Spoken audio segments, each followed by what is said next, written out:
When How I Met Your Mother first went on the air, I ran into an actress that I knew, and she said, "Are you just like so happy all the time?" Why am I unhappy? Okay, Stephanie Gaga hybrid person. Why are you unhappy? Why is it that you want to quit music? And I remember thinking like, oh, that sitcom's coming. Like that sitcom, it's coming.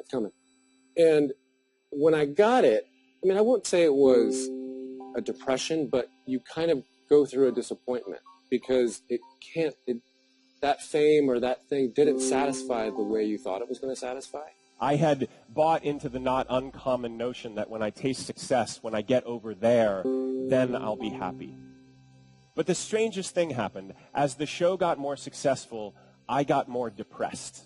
I thought it would be good to be rich and famous. It would be good to be the opposite of this. It would be good to have stuff. It would be good to have money. It would be good to be invited to the party. Well, I've been invited. I've been in. We're having this chat in a private Swish members club in East London. It's super cool. There's bare brick walls. Everyone's double good looking.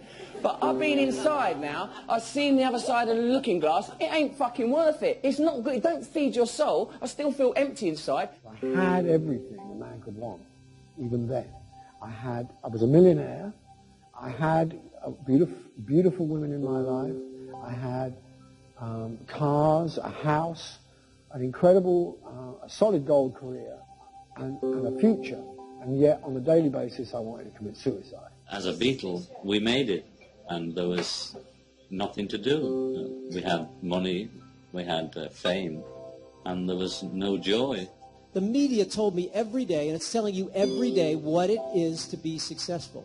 So you've got MTV Cribs, you've got billionaires in front of your face, you have these extrinsic, external goals that will say, oh, Tom Shadyac has arrived. He has the right house, the right car, he flies privately. And when I got there, it was empty. I was successful in the music business, I was successful in modeling, in television, in real estate. So I made all this money and I had all this success. And here I was going, okay, I still don't feel any different. We are told that if we're beautiful, if we're skinny, if we're successful, famous, if we fit in, if everyone loves us, that we'll be happy. But that's not entirely true. I don't like wasting my time spending days just shaking people's hands and smiling and taking selfies. It feels shallow to my existence. I have a lot more to offer than my image. I don't like being used to make people money. I feel sad when I am overworked and that I just become a money-making machine and that my passion and my creativity take a back seat. That makes me unhappy. If you are looking for fame to define you, then you will never be happy, and you will always be searching for happiness, and you will never find it in fame. I was surrounded by all this wealth and all this fame and all this power, and yet they were all miserable, and I had never been more miserable. You know, I thought that all would be helped and healed and soothed by fame. Because when I get famous, then I will be less lonely, and I will be understood, and I will be loved, and that love will go in and heal any of the broken parts. And then I came to see that it was actually quite isolating.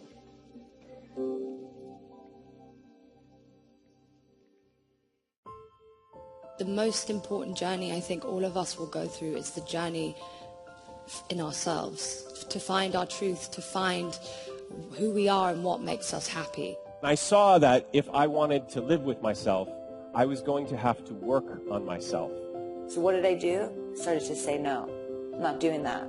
I don't want to do that. I'm not taking that picture. I'm not going to that event. I'm not standing by that because that's not what I stand for. And slowly but surely I remembered who I am. And then you go home and you look in the mirror and you're like, yes, I can go to bed with you every night. Because that person, I know that person. That person has balls. That person has integrity. That person has an opinion. A lot of people, black, white, Mexican, young or old, fat or skinny, have a problem being true to themselves. They have a problem looking in the mirror and looking directly into their own souls. I can look directly into my face and find my soul. It's there. It's not sold. I didn't sell it. It's still within me. I still feel it. My heart is still connected to my body. I stopped doing what I had always been doing, which was the go, go, go, pursue, pursue, pursue. And I sat still and listened to that inner voice and said, okay, well, what do you want to do? What do you want to create? What do you want your life to mean? all we need is to feel valued and feel loved by the people around us, and to be doing something that makes us feel alive, whether that's creating something, it's art, it's beautiful, making a change, making a difference. Everything else, social approval and all this excess money. There's too much money here. I mean, nobody should be hitting lotto for 36 million and we got people starving in the streets. That is not idealistic, that's just real. That is just stupid. There's no way Michael Jackson should have, or whoever Jackson, should have $1,000,000 billion and then there's people starving. There's no way. I would prefer a culture that didn't celebrate, exacerbate, stimulate the most negative aspects of our species, inculcate them, reward them financially, till we get to a kind of a cultural hysteria where we're destroying the planet. I don't believe we're these miserable animals wired to maximize self-interest. I think that actually goes against our nature and causes us a lot of pain. Darwin mentioned the word love 95 times in The Descent of Man. He mentioned survival of the fittest twice. I went through 50 years of my life on Earth before I heard that. That's insane. And I believe it comes from a culture that is humming on an insane philosophy. Got to keep everybody separate. We got to compete against each other. We got to, whoever gets the winner gets the toys and the spoils. I believe you guys are in a culture that is depressing your authenticity, your creativity. It's pitting you against each other, and it's up to you guys to birth a new culture. So, yes, it is your world, folks. It is your world coming.